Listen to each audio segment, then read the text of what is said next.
Assalamualaikum. Waalaikumsalam.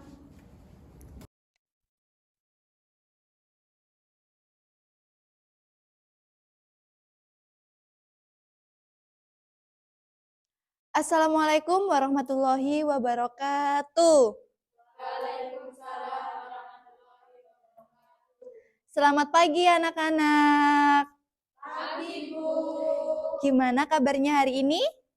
Alhamdulillah baik. Alhamdulillah, semoga selalu diberi kesehatan dan kelancaran dalam pembelajaran pada pagi hari ini.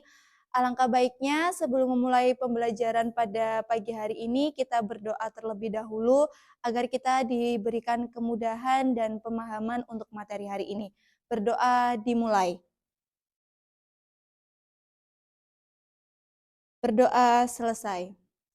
Oke, sebelum Ibu memulai pembelajaran pada pagi hari ini, Ibu absen terlebih dahulu untuk mengetahui siapa saja yang tidak masuk pada pagi hari ini ya.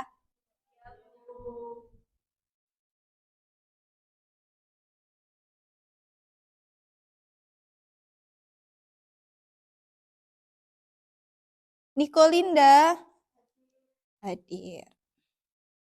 Putri Lestari,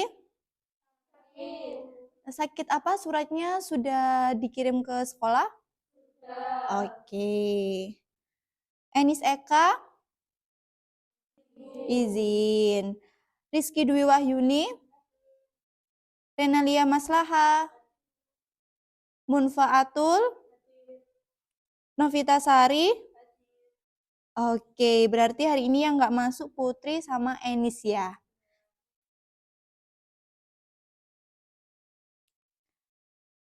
Oke, di pagi hari ini kita akan belajar materi tentang apa? Sejarah. Pagi hari ini kita akan belajar menggunakan media ajar mading yang sudah ada di depan. Jadi nanti kita dalam satu pertemuan full hari ini kita akan memanfaatkan media ajar yang ada di depan. Sebelum Ibu menyampaikan tentang sejarah, Ibu ingin tanya terlebih dahulu. Di mading ajar ini ada apa aja sih? Silakan Munfa. Di mading ada materi tentang tokoh sejarah, pengantar ilmu sejarah, dan cara berpikir sejarah, Bu. Oke, good job sekali. Jadi di mading ajar ini ada tokoh sejarah, ada pengantar ilmu sejarah, terus ada cara berpikir sejarah. Udah tepat banget. Nah, Ibu akan menjelaskan mulai dari pengertian sejarah itu apa, cara berpikir sejarah, manfaat ilmu sejarah, sejarah sebagai ilmu, dan lain sebagainya agar kalian bisa mengetahui tentang sejarah. Kalian agar mengetahui pengantar tentang ilmu sejarah sebelum kalian membahas tentang penelitian sejarah, penulisan sejarah, dan lain-lainnya. Kalian tentunya bertanya-tanya, kenapa sih kita harus mempelajari ilmu sejarah? Sedangkan sejarah itu kan peristiwa masa lalu dan kita udah di masa kini. Kenapa kita harus repot-repot mempelajari ilmu sejarah? Nah, sekarang Ibu tanya, kenapa kita harus mempelajari ilmu sejarah? Ada yang bisa jawab? Ya, Suli silahkan.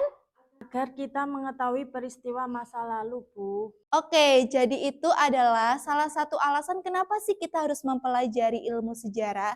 Karena agar kita bisa mengetahui peristiwa yang terjadi di masa lalu.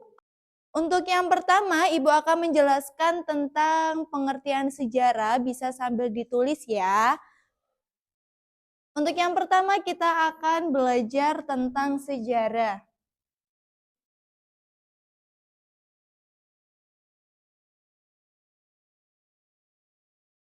Nah, sebelum Ibu menjelaskan pengertian tentang sejarah, Ibu ingin tanya dulu, apa sih sejarah itu? Ada yang bisa jawab? Mungkin Rena? Siapa yang mau jawab? Oh iya, silakan. Sejarah adalah catatan tentang masa lalu manusia. Peristiwa yang ada di masa lalu, kucap sekali. Sejarah adalah peristiwa yang terjadi di masa lalu. Sebelum Ibu menjelaskan tentang pengertian sejarah lebih mendalam, Ibu akan menjelaskan bahwa sejarah itu dibagi dalam 3 bahasa. Yang pertama, dalam bahasa Arab, sejarah adalah sajarotun.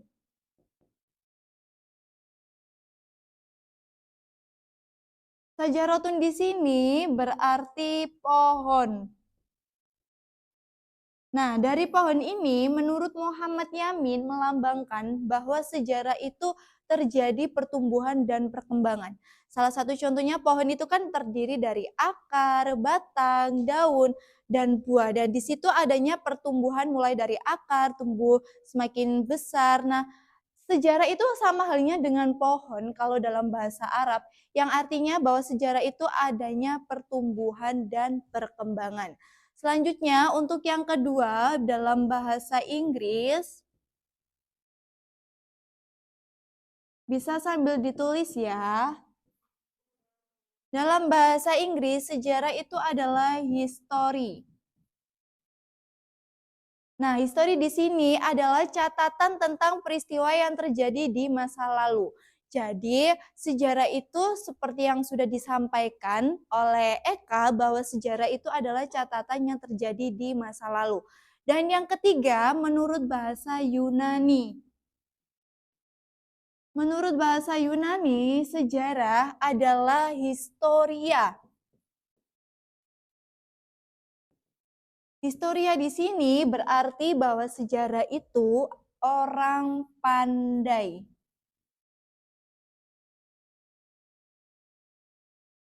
Nah, kenapa sih sejarah itu dinamakan orang pandai? Karena orang pandai di sini, sejarah itu dalam bahasa Yunani adalah historia, yang diartikan orang pandai. Orang pandai di sini adalah orang yang melakukan penelitian sejarah, atau di mana manusia itu sebagai subjek dan objek dalam sejarah. Sehingga manusia itu bisa dibilang sebagai orang pandai. Dan juga orang yang melakukan penulisan sejarah itu mereka juga disebut orang pandai. Oleh karena itu, sejarah dalam bahasa Yunani adalah historia. Oke, menurut secara etimologis, Ibu akan menjelaskan pengertian dari sejarah. Seperti yang sudah disampaikan oleh Eka, sejarah adalah catatan peristiwa masa lalu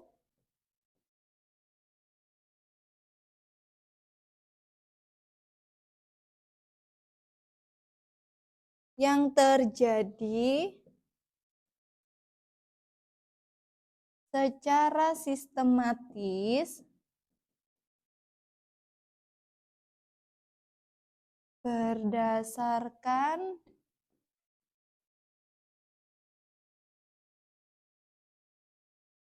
data dan fakta. Nah, sejarah adalah catatan peristiwa masa lalu yang terjadi secara sistematis berdasarkan data dan fakta.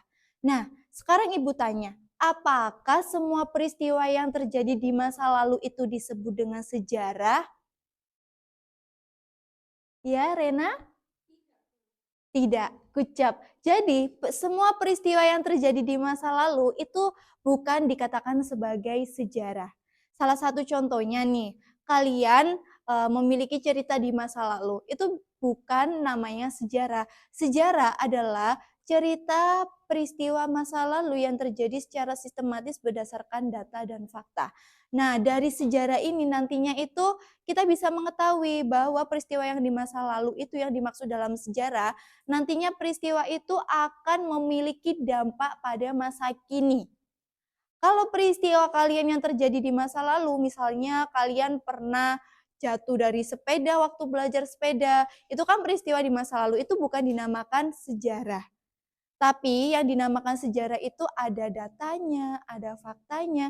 Salah satu contohnya itu adalah peristiwa Rengas Dengklok, yang dimana sebelum kemerdekaan itu ada peristiwa yang terjadi pada Insinyur Soekarno, dan di situ ada data dan faktanya, ada dokumentasinya, ada orang yang mengetahuinya, dan ada intinya itu data dan fakta itu sangat penting banget dalam sejarah agar peristiwa yang terjadi di masa lalu itu bisa dikatakan sebagai sejarah. Nah, selanjutnya Ibu akan menjelaskan manfaat ilmu sejarah itu apa sih? Ini udah ditulis semuanya? Ibu hapus ya. Selanjutnya Ibu akan menjelaskan manfaat ilmu sejarah.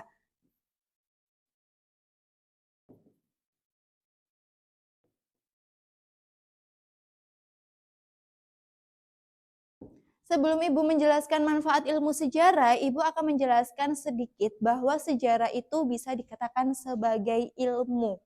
Sejarah bisa dikatakan sebagai ilmu di mana itu artinya adalah ilmu yang mempelajari sesuatu secara terperinci. Itu yang dinamakan ilmu sejarah. Dan ilmu sejarah itu bisa diartikan sebagai ilmu yang mempelajari semua proses, dinamika manusia dengan semua aspek kehidupan di masa lalu berdasarkan sumber-sumber sejarah yang terpercaya dan berurutan sehingga jelas gambaran dan narasinya. Itu yang dinamakan dengan ilmu sejarah. Nah, di sini ilmu sejarah ada beberapa manfaatnya. Yang pertama, agar kita bisa mengetahui jati diri kita.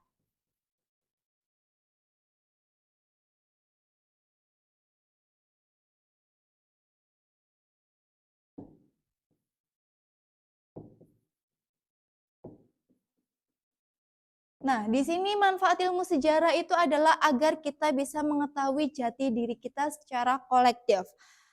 Kalau kita tidak mengetahui peristiwa yang terjadi di masa lalu, saya ambil contoh sederhananya, kalian mengetahui siapa keluarga kalian, siapa paman kalian, siapa bibi kalian, itu karena kalian mendengarkan cerita.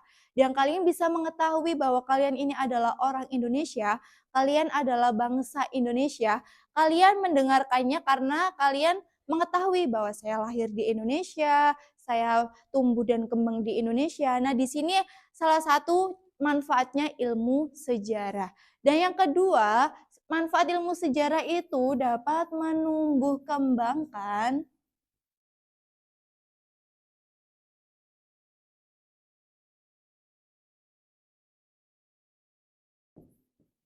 kecakapan berpikir kritis. Dan yang ketiga, dapat menumbuh kembangkan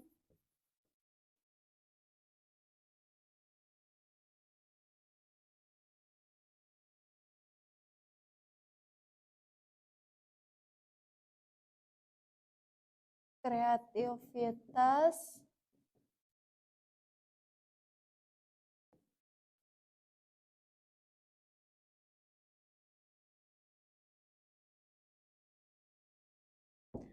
Nah, manfaat yang lainnya, yang kedua adalah dengan adanya ilmu sejarah, kita dapat menumbuh kembangkan kecakapan berpikir kritis.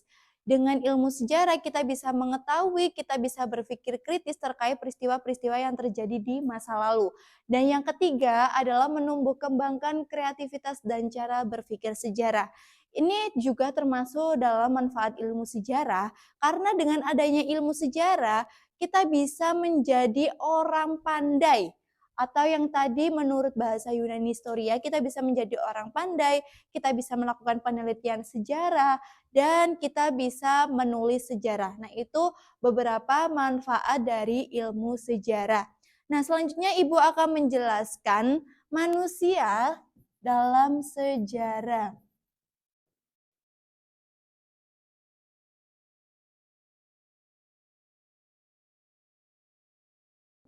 Oke, manusia dalam sejarah itu sebagai apa aja sih? Nah, manusia dalam sejarah itu sebagai penggerak, pelaku, dan saksi sejarah. Manusia di sini mereka itu berperan dalam sejarah. Jadi orang yang terlibat dalam sejarah itu adalah manusia. Tadi manusia sebagai penggerak, pelaku, dan saksi sejarah. Nah, di sini manusia itu bukan hanya sebagai subjek, tapi mereka juga sebagai objek. Karena manusia itu berperan sebagai penggerak, berperan sebagai pelaku, dan dalam saksi sejarah. Oleh karena itu, kenapa manusia itu sangat penting banget dalam sejarah?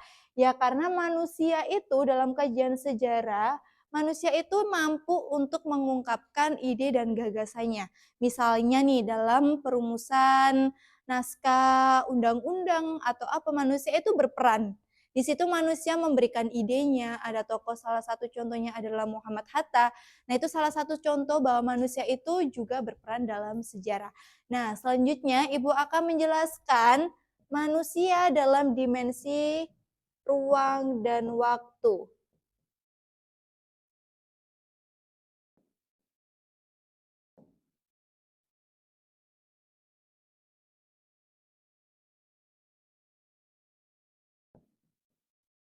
Nah, manusia dalam dimensi ruang dan waktu, ada yang tahu ruang di sini itu artinya apa? Ruang di sini itu adalah tempat terjadinya peristiwa.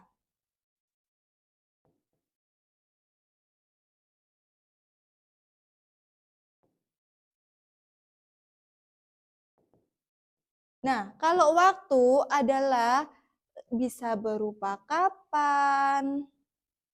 Nah, waktu di sini itu banyak, bisa berupa tahun, detik, menit, hari, tahun, atau abad.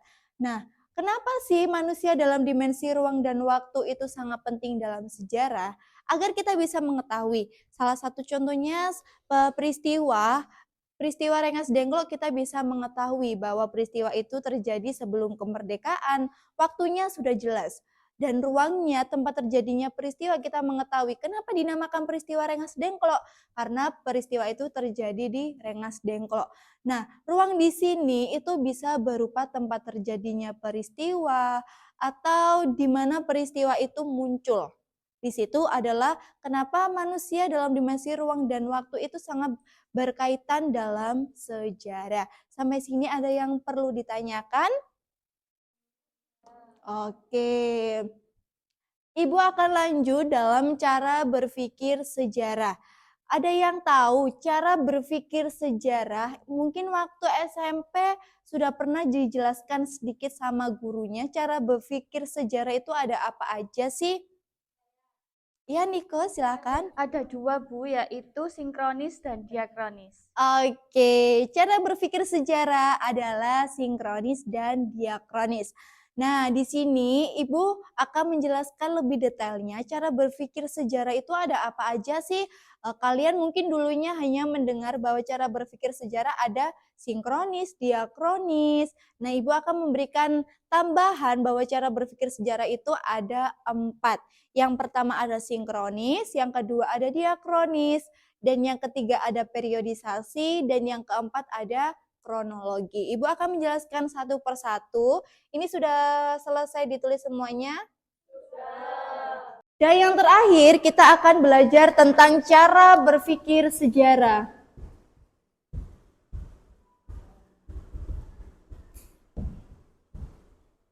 Sinkronis. Diakronis, tepat sekali. Dan yang ketiga dan keempat ada kronologi dan periodisasi.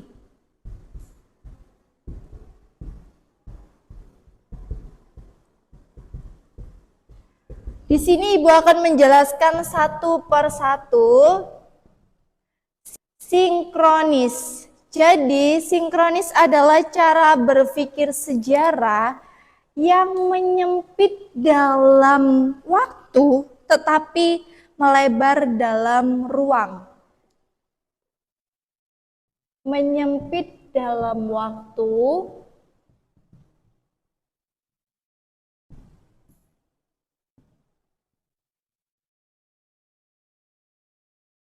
melebar dalam ruang.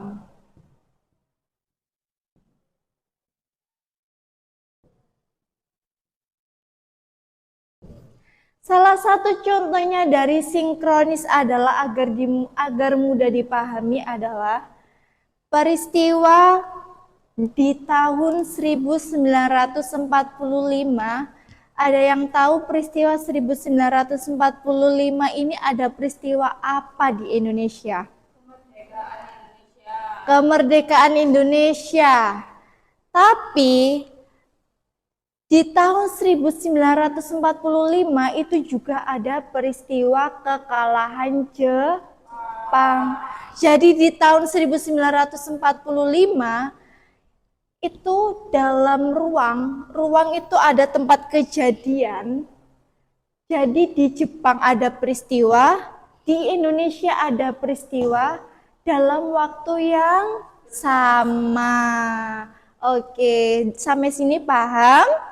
Diakronis adalah cara berpikir sejarah yang melebar dalam waktu tetapi menyempit dalam ruang. Salah satu contohnya adalah peristiwa Sumpah Pemuda.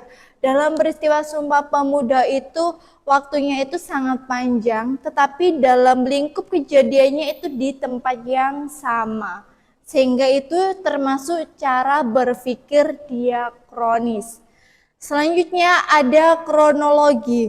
Kronologi dalam bahasa Yunani yaitu kronos yang artinya waktu.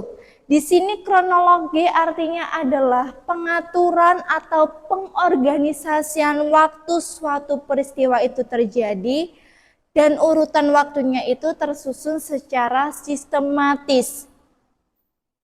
Jadi, dalam kronologi ini adalah pengaturan atau pengorganisasian peristiwa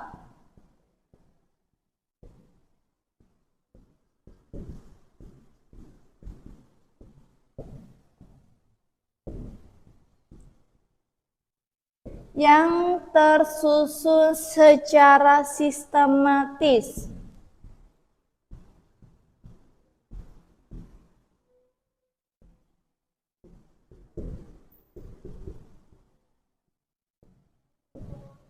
Salah satu contohnya cara berpikir sejarah kronologi ini termasuk dalam poin diakronis juga. Jadi dalam kronologi ini salah satu contohnya adalah ketika Indonesia sebelum merdeka, Indonesia pernah dijajah oleh Belanda, dijajah oleh Jepang, dan di situ informasi atau peristiwanya tersusun secara sistematis. Kita mengetahuinya karena ada susunan waktunya. Dan yang terakhir cara berpikir sejarah yaitu periodisasi. Dari kata dasar periode. Jadi periode adalah pembabakan peristiwa sejarah zamannya dan peristiwanya. Contoh dari periodisasi dari kata dasar bab. Artinya ini peristiwanya ini tersusun dari 1, 2, 3. Contoh mudahnya adalah zaman praaksara, zaman aksara berdasarkan zamannya. Setelah itu zaman neolitikum, zaman megalitikum. Di situ akhirnya kita mengetahui bahwa sejarah berdasarkan zamannya itu banyak sekali ceritanya. Setelah Ibu menjelaskan materi tentang sejarah, manfaat ilmu sejarah, cara berpikir sejarah, manusia dalam dimensi ruang dan waktu dalam sejarah, Ibu akan membentuk kelompok. Nah, untuk kelompoknya nanti per kelompok maju ke depan untuk memahami media ajar mading yang ada di depan ini. Media ajar mading ini sudah mencakup materi ringkasan yang sudah Ibu jelaskan. Jadi nanti untuk tiap kelompok maju ke depan, nanti Ibu akan kasih lembar jawaban seperti ini. Berdasarkan pemahaman kalian, berdasarkan mading ini dan berdasarkan yang sudah Ibu jelaskan, nanti kalian akan menuliskannya di sini. Nah, kalau kalian sudah menuliskannya di sini, nanti tiap kelompok maju ke depan untuk mempresentasikan hasil diskusi kalian. Untuk sebelum presentasi, kalian waktu memahami, kalian tidak boleh membuka buku. Jadi harus benar-benar saling berdiskusi dengan kelompoknya, misalnya dibagi Niko untuk materi pengertian sejarah, Sulis untuk materi cara berpikir sejarah, seperti itu. Jadi bagaimana kalian mengatur strategi agar kalian bisa memahami media ajar yang ada di depan. Oke, untuk kelompoknya nanti dibentuk 2 orang ya. Untuk 2 orang bisa maju mulai dari kelompok yang pertama maju ke depan, sekalian Ibu kasih untuk lembar jawabannya. Kelompok yang pertama bisa maju.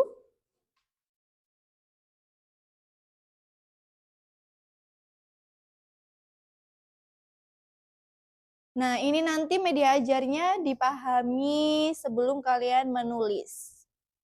Nanti tiap kelompok bisa pemahamannya itu beda atau contoh peristiwanya itu nanti bakal beda. Untuk perintahnya sudah Ibu tuliskan di lembar jawaban. Ini untuk lembar jawabannya ditulis di sini ya. Kalau sudah selesai bisa lanjut kelompok berikutnya, bisa maju ke depan.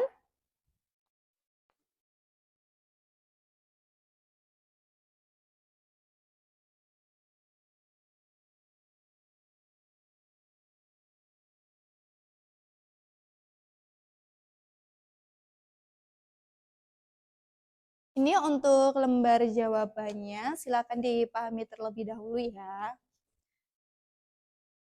Sebelum Ibu memerintahkan untuk menutup bukunya, bisa dibuka dulu dipelajari catatan hari ini. Oke, selanjutnya kelompok berikutnya bisa maju ke depan.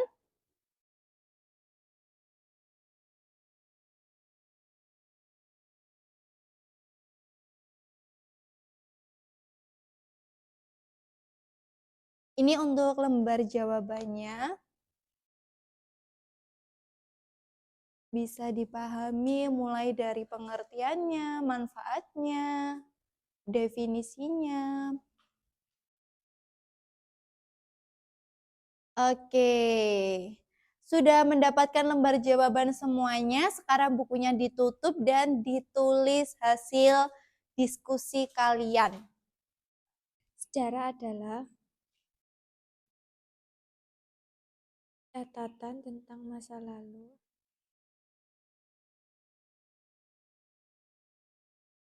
manusia,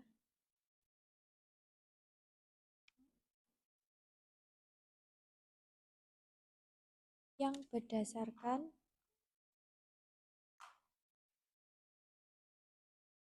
data dan fakta.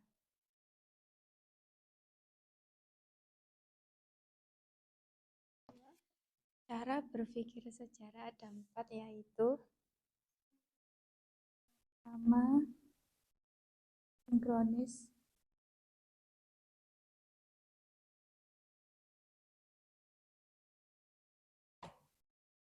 kedua, diakronis, Manfaat sejarah sebagai ilmu mengenal diri kita sebagai pribadi,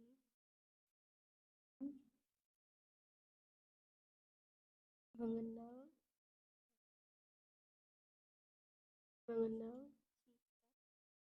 siapa.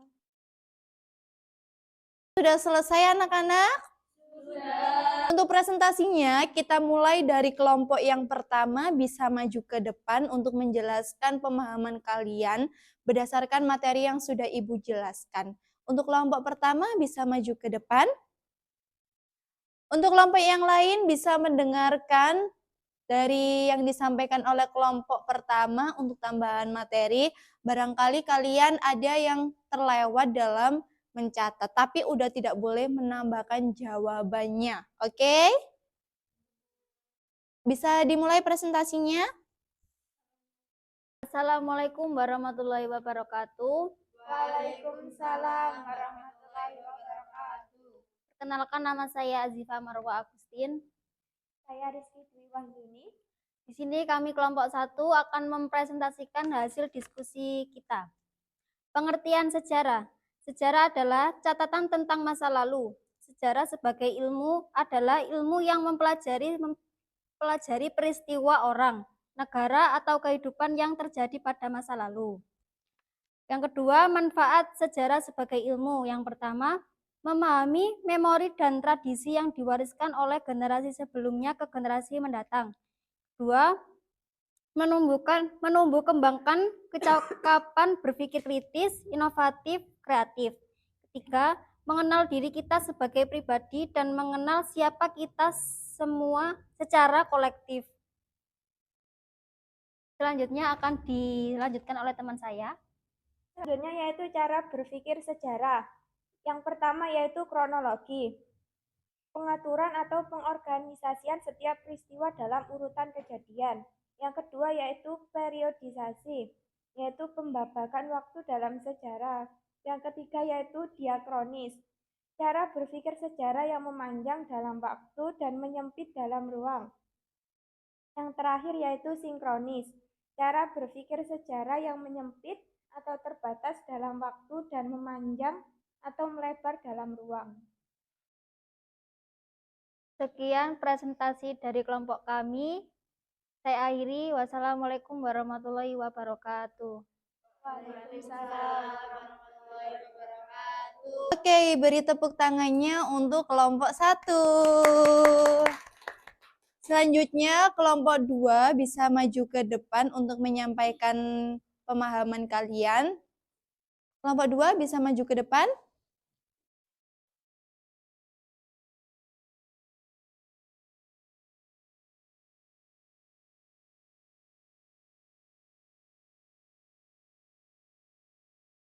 Assalamualaikum warahmatullahi wabarakatuh. Perkenalkan, saya Nikolina Novitasari di sini dan teman saya Novitasari. Di sini kami akan mempresentasikan hasil kerja kami dari kelompok 2. Yang pertama yaitu pengertian sejarah. Sejarah adalah catatan tentang masa lalu. Sejarah sebagai ilmu adalah ilmu yang mempelajari peristiwa, orang, negara, atau kehidupan yang terjadi pada masa lalu. Selanjutnya yaitu manfaat sejarah sebagai ilmu. Yang pertama memahami memori, kemudian menumbuhkan perkembangan kecakapan berpikir kritis. Selanjutnya yaitu cara berpikir sejarah. Yang pertama yaitu ada sinkronis, yaitu cara berpikir sejarah yang menyempit atau terbatas dalam waktu. Yang kedua, diakronis, cara berpikir sejarah yang memanjang dalam waktu. Yang ketiga, kronologi, pengaturan atau pengorganisasian setiap peristiwa. Yang keempat, organisasi atau pembagian waktu dalam sejarah. Sekian presentasi dari kami. Apabila ada yang ditanyakan, dipersilahkan. Baik, saya akhiri. Wassalamualaikum warahmatullahi wabarakatuh. Waalaikumsalam warahmatullahi wabarakatuh.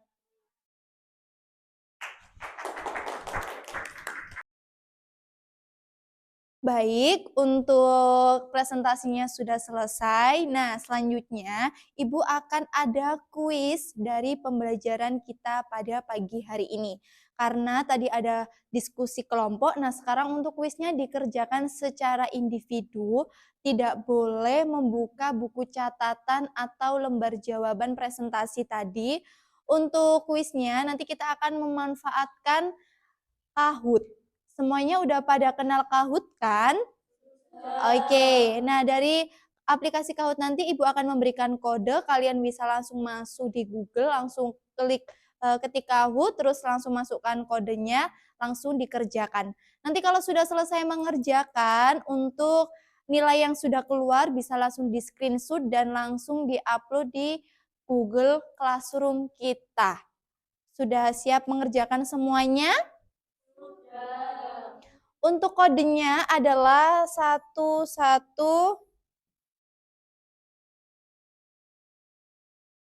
ini kode Kahootnya Ini adalah kode Kahoot-nya, bisa langsung dimasukkan di aplikasinya dan dikerjakan.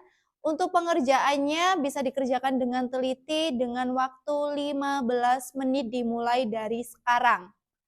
Siap semuanya? Oke, dikerjakan untuk kuisnya. Itu kodenya bisa langsung di-input. Kalau ada kendala, apakah ada kendala? Oke, bisa semuanya. Bisa langsung dikerjakan ya. Nanti kalau selesai lebih awal, kita langsung istirahat.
Sudah selesai mengerjakan semuanya dan nilainya sudah di-upload di Google Classroom?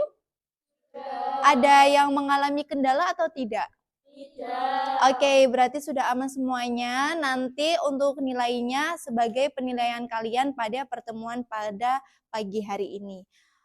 Sebelum Ibu menutup pada pembelajaran pada pagi hari ini, Ibu akan memberikan sedikit penguatan materi yang sudah kita pelajari, bahwa sejarah itu adalah peristiwa yang terjadi di masa lalu. Bukan semua peristiwa yang terjadi di masa lalu itu disebut sejarah, tetapi peristiwa yang harus berdasarkan data dan fakta.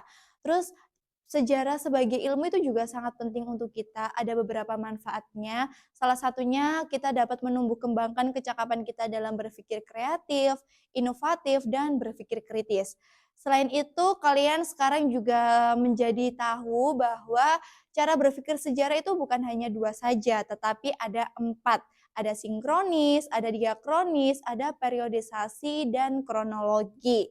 Oke, di pembahasan kali ini terima kasih atas partisipasinya. Semoga ilmu yang Ibu sampaikan dapat memberikan manfaat dan juga keberkahan untuk kita semuanya. Mohon maaf apabila dalam penyampaian Ibu pada pagi hari ini ada salah kata atau tingkah laku perbuatan yang kurang menyenangkan. Semoga ilmu yang kita pelajari pada pagi hari ini dapat memberikan pemahaman untuk kalian dan memberikan keberkahan untuk kita semuanya. Ibu akhiri pada pertemuan pada pagi hari ini. Sampai bertemu pada pertemuan selanjutnya. Assalamualaikum warahmatullahi wabarakatuh.